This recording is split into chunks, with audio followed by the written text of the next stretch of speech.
Hey everybody, Alex from SeemsGoodMagic.com here, and we're doing an 8-4 Dragons of Tarkir draft. We ended up winning our last Swiss draft, so move up to 8-4 and see how we do. Okay, we opened Erish and Foremost, which is pretty good, but I think I'm actually going to take the Gravecrawler.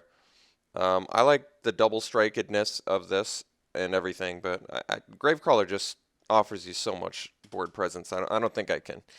I don't think I can take a solid little 3-drop double strike warrior over it. It's just one of those cards that really such a heavy hitter and such an unusual power toughness too, for black especially.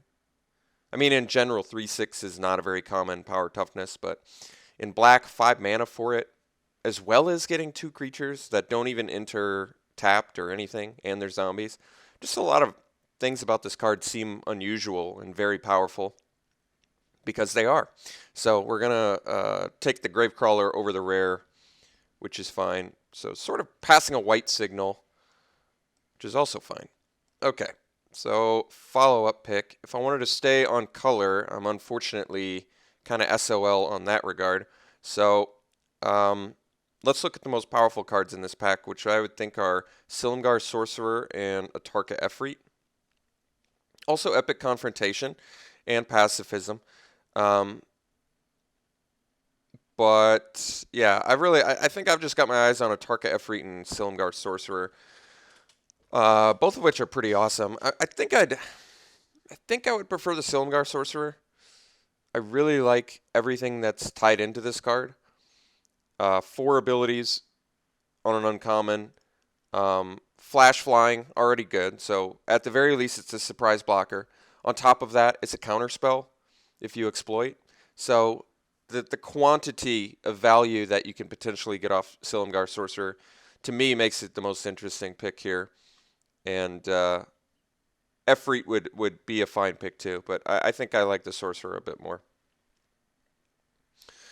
Okay, I haven't played this Blessed Reincarnation. I'm curious about it. I think it's not that good, but it's certainly an interesting card.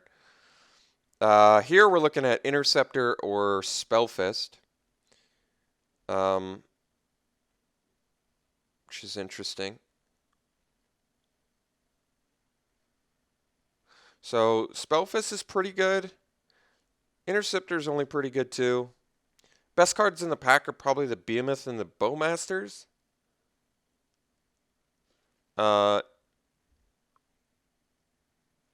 Neither of which really seem to pair all that well with my first 2 picks. I mean, Interceptor's fine. I don't have any problems per se with Interceptor. Other than it maybe lends itself a little bit more to like a blue-white flyer strategy, but I think I'm just going to take the Interceptor here. It's not the strongest pick there, but it's certainly a fine playable. One in which I would certainly not mind having. It does seem like black's getting cut quite a bit, so here I kind of want to take the Anticipate. This has actually been a really good card for me, and I like it. I like that it's an early play that finds you some action, finds you your land, really just helps sort of ease along your deck early on. It lets you keep semi-questionable hands too. As long as you have like 2 lands and Anticipate, you should feel a little bit safer too. You should be able to find what you're looking for. I don't know. I like Anticipate.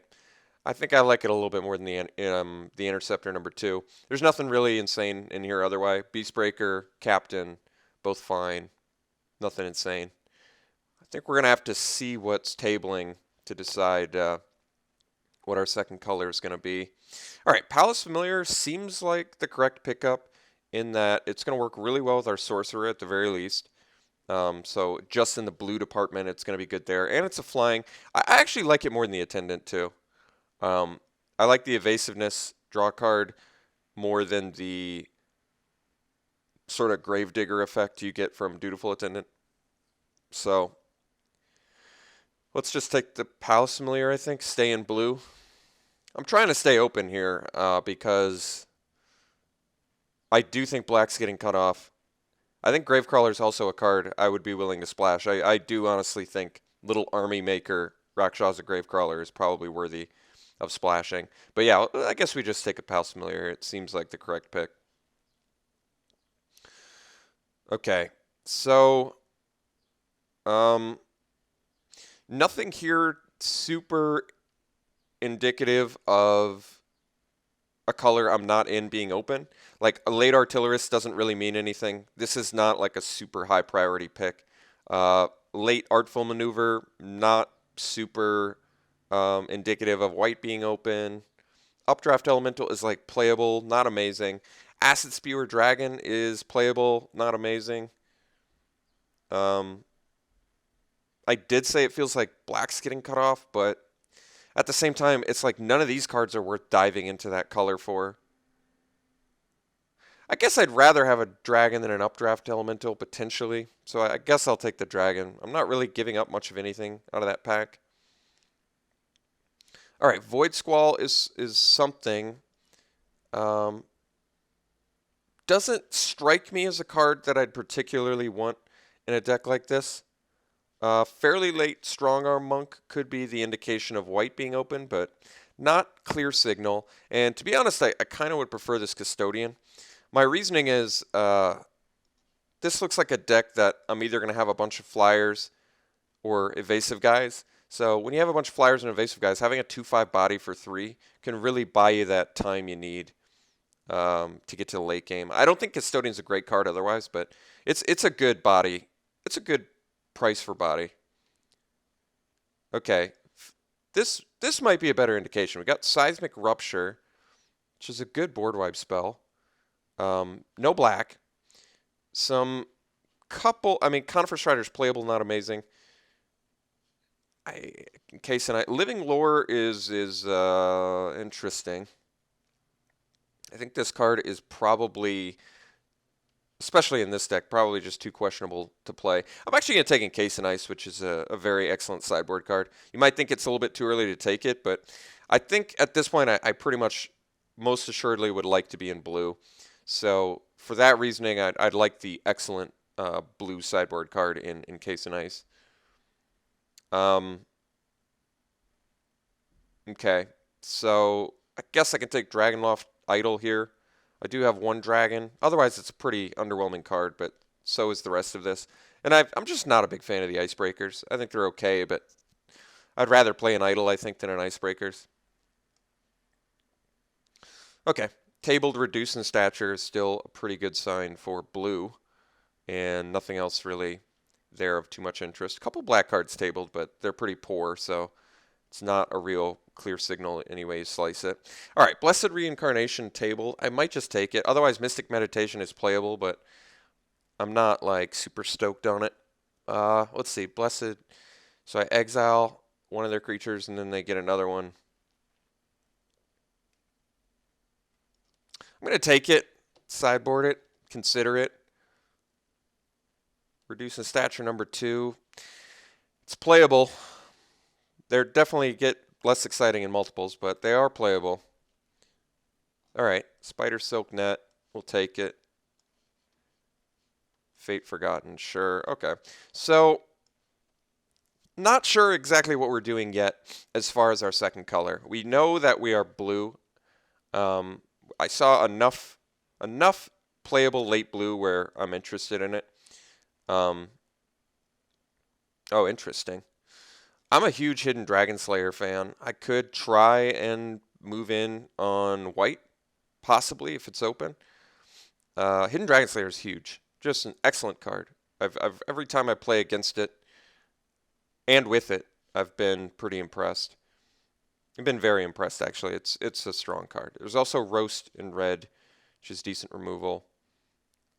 Mist of Kirin is good. The on-color, like straight-up blue cards are certainly fine, but not on the same power level as Hidden Dragon Slayer, I would think. And there are some like playable black cards in here. I don't think Shaman is right for this deck. Coat with Venom would be fine. Duress usually tables.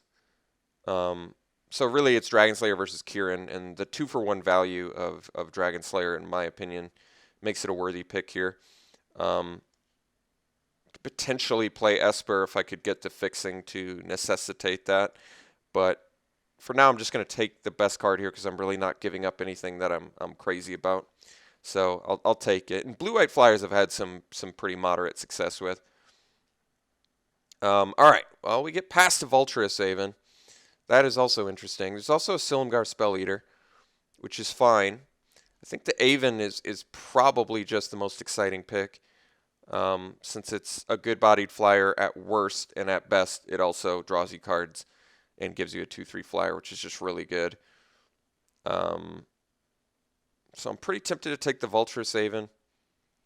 But Spell Eater is like the one that's most assuredly making the deck. I can also splash for Dragon Slayer. Keep that in mind too. It's not like Dragon Slayer's a tough splash, since you can basically run one plains and like a dual land maybe, and be fine with it, or not even a plains and just a couple dual lands and you're fine. But I mean I feel like the Vulturous Aven's better than the Spell Eater. I feel like the Spell Eater is almost assuredly making the deck, but Vulturous Haven feels a little bit too good to here to pass up. It could be Black's Open from this direction too, but I mean, it's still too early in this pack to tell, but I'm going to take the Vulturous Haven. I just like it too much to pass it there. Okay, so picks now. There is Silumgar Scorn, but not terribly excited about that. There's Vial of Dragonfire, which is some removal. There's Butcher's Glee, which is probably really good on one of these flyers. I think the Butcher's Glee is likely better than the Vial of Dragonfire. Otherwise, nothing too exciting here for anybody, really. It's kind of a weak pack. Beastbreaker and Sarkhan's Rage are probably the strongest cards. Yeah, I would say they are the strongest cards. So it's not like anybody's getting any huge rewards from that. I'm just going to take the Butcher's Glee, which can be a really nice card in swingy races. Like if I'm like dedicating a lot of resources to an interceptor and I flip it and I'm in a race situation, getting in for 7, doing like a 14-point life swing can be real game changing. All right, this doesn't really strike me as a Reckless Imp deck. There's also Negate, which is fine, but I think I'd actually wouldn't mind this Skeleton. Another Seismic Rupture, but it's not like we're super vulnerable to Seismic Rupture by any means. I think I'm just going to take the River Skeleton. I don't think this card's amazing, but it's another one of those cards like Custodian that sort of buys you time. Otherwise, I could take Reckless Imp. I don't really like it, but maybe it is more exciting than the River Skeleton. I mean, obviously the major issue with Reckless Imp is you can't block with it, so it really lends itself more to a more aggressive a more aggressive deck than what I've got. But then again, I mean, River Skeleton's not super impressive by any means. It's kind of just overpriced any way you slice it. I guess I'll take Imp for that reason, just because the Skeleton's like questionable at best. All right, there's a Shambling Goblin here, which I think we actually really want because we've got these exploit guys. And Shambling Goblin's a pretty good one. There's also Anticipate, and there's Evolving Wilds and Marsh Hulk. I actually think this is a good looking Marsh Hulk deck. Marsh Hulk not very good in like the black-red aggressive decks, but I would say is a good finisher in the blue-black for sure. So I could take a second Anticipate, but I think I would actually like a good. What I like about Shambling Goblin is it's played early. It stops X1s early, and like I said, it's good with exploit. So as much as I would like this Evolving Wilds to help splash for Hidden Dragon Slayer, I think we're actually just on the hunt for good exploit creatures. Maybe it's a bit early for Shambling Goblin, but I like it enough for this deck, especially where I want it. Okay, there's a Zephyr Scribe, but this card's been underwhelming for me. I don't really like it all that much.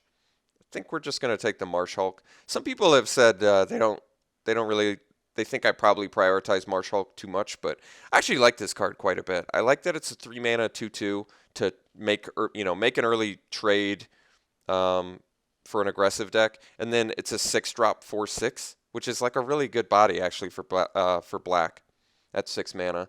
So I'm gonna take the Marsh Hulk. I actually like this card.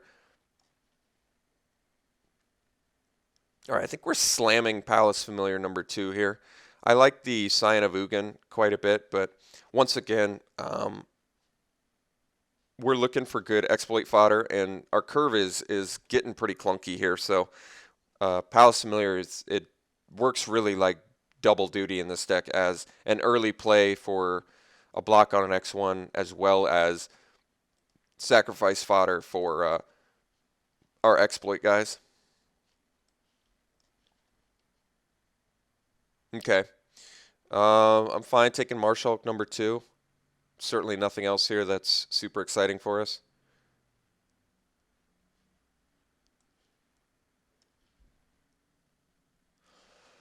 Okay, I'm okay with Ojutai's Breath. There's probably a better chance of me main decking this than, say, the Duress. If you look at our quantity of flyers, we've got 1, 2, 3, 4, 5, 6, 7, 7 flyers. That's a pretty good flyer count. So being able to lock down their guys to buy some more time. This isn't exactly an Ojutai's Breath deck, but I think it's good enough where I'd probably play it. I'd probably even play it over one of our reducing statures. I could see myself playing a Wandering Tomb Shell in this deck. I don't think it's a great card per se, but I do think this seems like a deck that could benefit from it since we've got enough flyers. I'm never really impressed with Karthi Sadis, but nothing else is really on color or good, so we'll take it.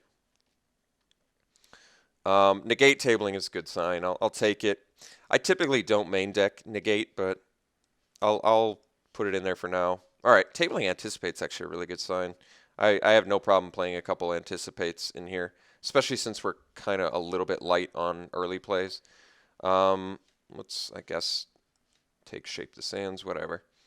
All right, so we're close to a deck going into pack 3. I think pack 1 sort of indicated that black was getting cut, and I stand by black probably got cut, but the cards that I have in it I actually like for a blue-black deck quite a bit. And then we open Archfiend of Depravity, so instantly rewarded for kind of picking and choosing the black cards. What ended up happening is, from my perspective, this is what happened in this draft. Black got cut the entire time, and then the black cards that I got, I'm really happy I have now. So Archfiend, Gravecrawler, Vulturous Haven, even the Marshalks, once again, for a deck like this. I'm actually really happy with all the black cards we got, despite black getting cut. I didn't see any super strong cards in other colors that I can remember. I'm sure someone else can point out what I missed, but I'm pretty happy with where we're at now with this pick. This is a very good open for us. Okay, so follow-up pick. I think we kind of want to slam this Jeskai Sage. There's also Lotus Path in, though, which is another flyer. Kind of the reason I want to take Jeskai Sage. Maybe we should just do a quick count of exploit. So we've got 1, 2, 3. I guess we only have 3 exploit. I could take the Lotus Path Djinn instead. It's just a solid flyer body, and I wouldn't mind being, and it blocks reasonably well too. I think at this point we're probably just not doing the Dragon Slayer. I could get away with splashing it, but prefer to not play this either.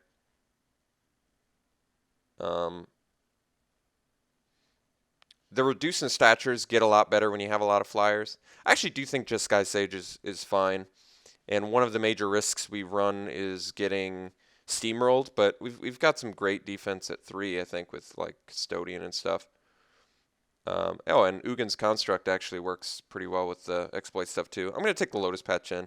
I want the solid flyer body. I like it. All right, I think I want an Angler here. It works well with exploit. It works well with I think it's going to ultimately just work well with this deck. Karthi High Priest, I guess, works pretty well with the Palace Familiar value stuff too. Right into Being, Will of the Naga. I think Will of the Naga is probably a little bit less necessary with an Ojutai's Breath. I think Right into Being is fine, but not nearly as much upside as Gurmag Angler. So I think we're just going to slam the Angler pretty happily here. We sort of carved our way into black somehow, because it certainly seemed like it was getting cut early, but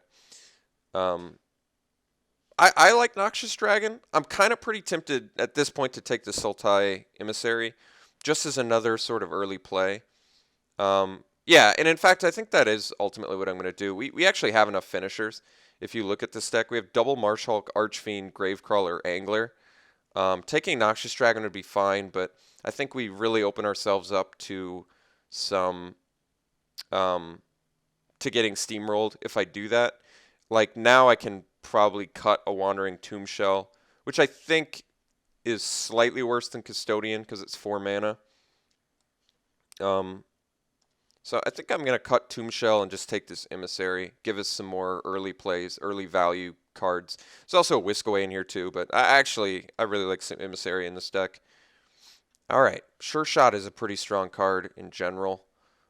We certainly have enough creatures to support it as well. And it's just a strong card. I can't see myself passing it here.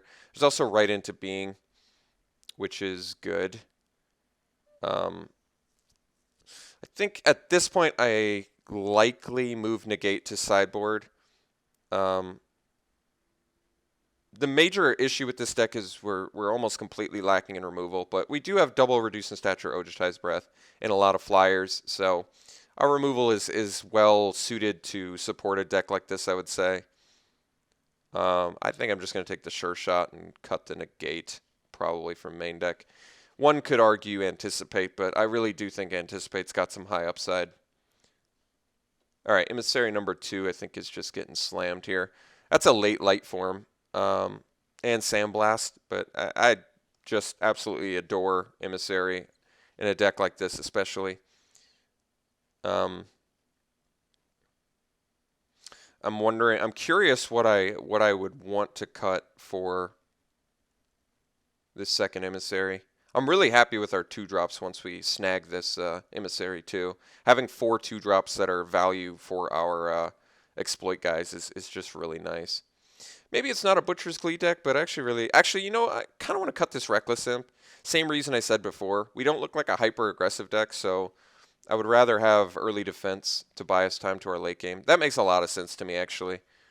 All right, I actually wouldn't mind having Enhanced Awareness in this deck. Just as some card draw. That also, I guess, gives you a little bit of value with Delve too. I don't think I necessarily need it per se, especially since we're removal light already. Basically, this deck has to get away with double Reduce in Stature and Ojutai's Breath. A Butcher's Glee is like all of our removal. I think we can actually do it. Oh, Orc Sure Shot too, and Archfiend. So I mean, we've got some removal, but I'm just going to take Enhanced Awareness. We got one anyway. I was going to say I may find some way to make space for it, but here I think I probably just hate the best card, which is really none of these cards, so I'll probably just take this land. None of these cards are all that good. I guess I can take the Ambush. It's not even that good. But nothing in here is really that good. I can take Neutralizing Blast. It's like a sideboard option against some bomby rares. That's about it. It's fine. And there are some cards I would like to be able to counter with this, but I'm not really giving up anything there. We did table Will of the Naga. This isn't really... I'm not going to play Sultai Runemark. I don't think I'm going to play Rakshas's Disdain. I could take Will of the Naga. I don't think this is a deck for it, but I'm not giving up anything for it, so I'll take it. I think it's probably the best card remaining in there anyway. I'm going to hate Pressure Point. I actually think Pressure Point can be an annoyance. Alright, Sultai Runemark. So, late Windscarred Crag. I like our deck. I do like our deck. Upsides of this deck, we have very powerful exploit creatures. Okay, so ultimately it seems like white was an open color. But that being said, I'm actually really satisfied with our blue-black deck. Admittedly, I haven't had a lot of success with blue-black. I'm not exactly sure why. I'd have to go back and sort of look back on why I haven't had a too terribly much success with this strategy, but I do like this deck. I think this deck looks nice. So possible cuts and plays are like Encase of Ice, Negate, or Negate I guess is a card I can consider main decking. Encase of Ice is an excellent sideboard option. Neutralizing Blast is a fine one. Blessed Reincarnation's an interesting choice I can make, especially since I'm removal light. I could see myself playing Blessed Reincarnation. I mean, the problem is that you don't really get out of it what you want. And I think in aggressive matchups, Blessed Reincarnation is going to be pretty terrible. And I think our main vulnerability still is aggressive decks, because I think we have a great late game plan, mid to late game plan with this deck. Like I said, if you look at the quantity of finishers we have with Acid Spewer Dragon, Double Marsh Hulk, Archfiend, Gravecrawler, Angler, we have a lot of ways to finish it. I actually like Custodian in this deck quite a bit. I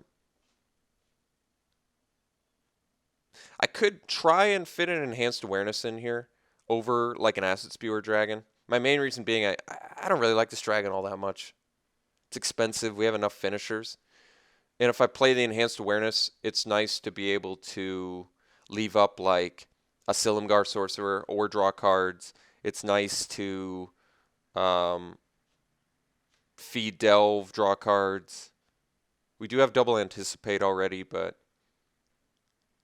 for some reason Acid Spewer Dragon just looks kind of like an unattractive option for this deck. Like, I've got enough finishers. I don't really need a clunky flyer. It really is clunky too. I think the Hexproof and Lifelink one of that cycle are like the real good ones. I have no card draw in here too. I guess I have the Palace Familiars, and Anticipate's not really card draw either. I think I'm going to play Enhanced Awareness. This just strikes me as a deck that could use some card draw. I guess I have Vulturous even. I feel like I can win through value, though.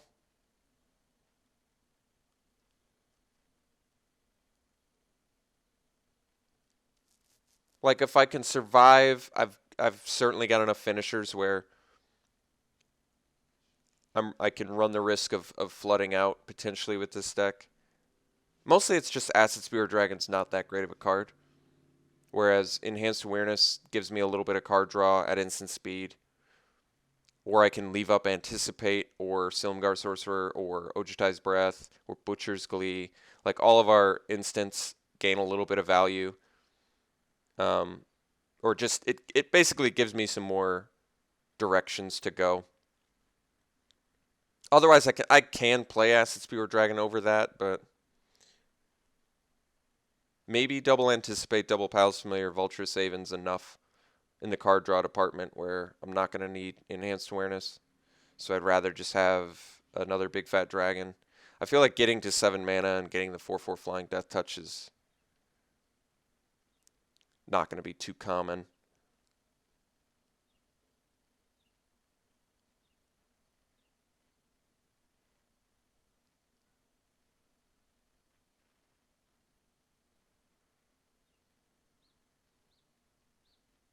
All right, I think I've got enough finishers where I don't need to play this dragon. I could also trade a dragon for a Marsh Hulk, but to be honest, I think I actually like the Marsh Hulk more than the dragon.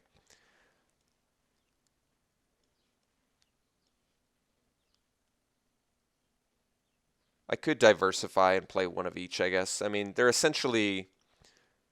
pretty similar cards, honestly. Let's do that instead. Maybe I cut one of the Marsh Hulks, play the dragon, still find a way to make the Enhanced Awareness work, and still have more than enough finishers. Hulk, Dragon, Gravecrawler, Archfiend, Angler.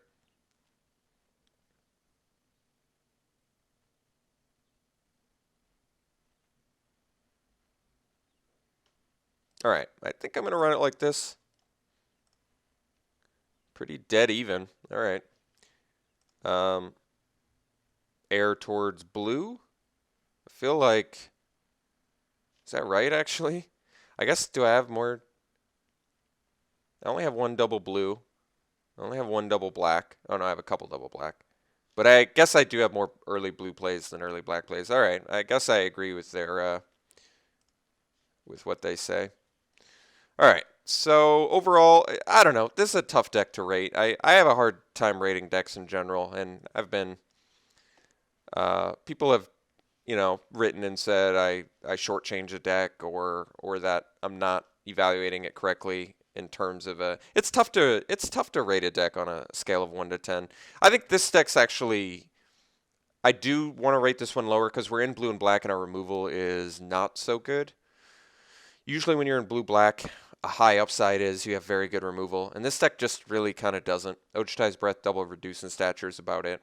In terms of finishing power, I think we've got that. In terms of synergistic deck elements, I think we actually have that too, because we have the double emissary, Palace Familiar, Shambling Goblin as exploit fodder, and we have the best exploiters in Gravecrawler, Vulture Saven, and Silumgar Sorcerer. So I think the deck's okay.